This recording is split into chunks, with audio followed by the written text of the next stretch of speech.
and that interest is like the interest paid on a credit account.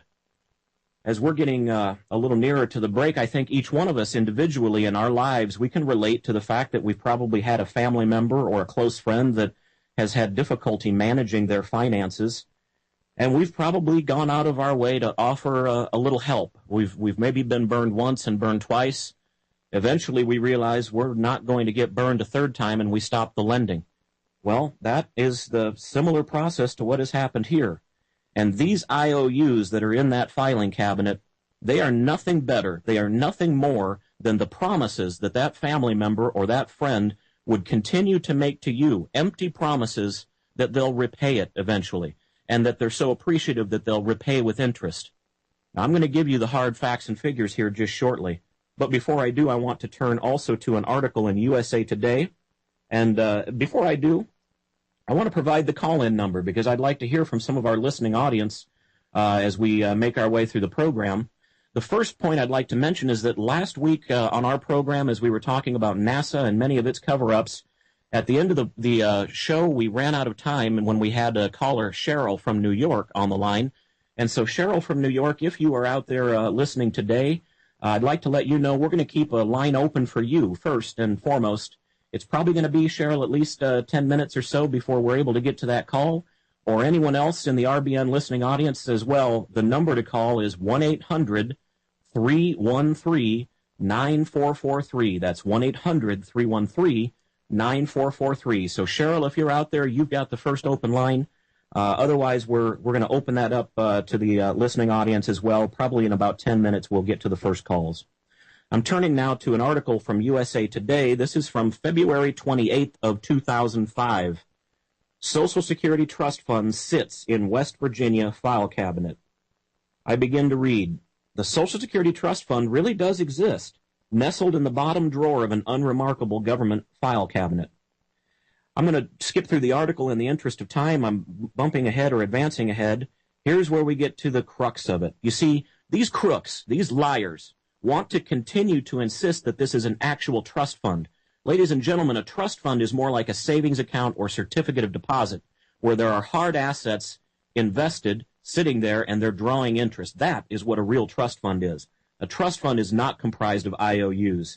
And when you read between their lines, in fact, you don't have to read between their lines. When you read their actual quotes, when they're pressed on the issue, the truth, it comes shining through.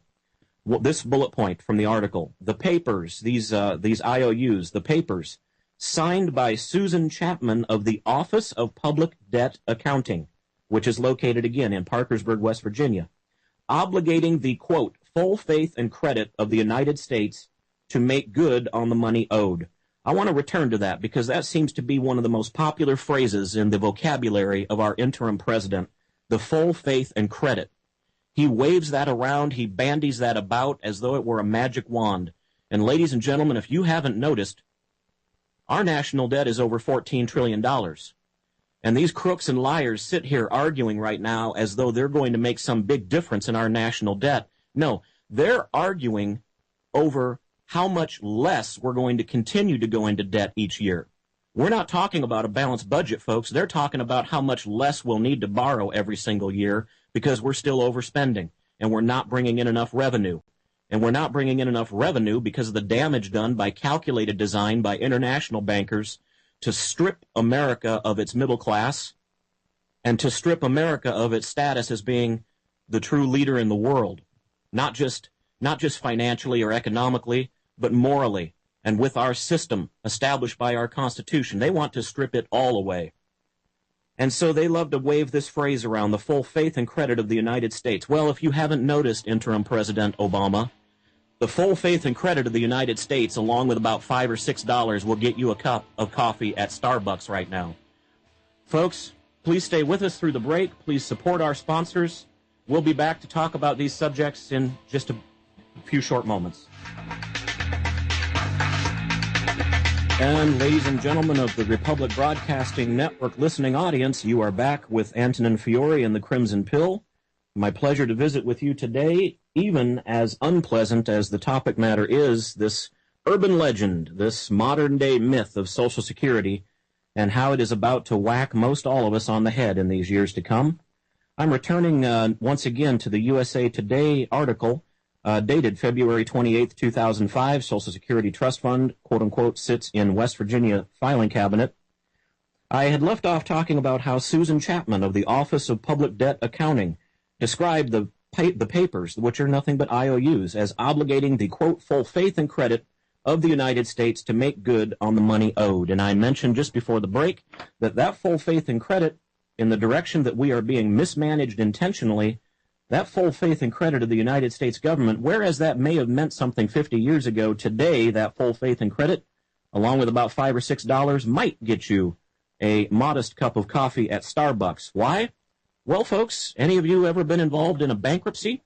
And by that, what I mean to say is you were a creditor, owed money, and yet the person who had made that commitment with you, the person, the group, the entity, the organization, the company, declared bankruptcy. Let's talk for a second about the 10 largest U.S. bankruptcies in history, at least as of this accounting in early 2010. Number one being Lehman Brothers Holdings, $691 billion in assets. Were any of you in the listening audience stung by that one?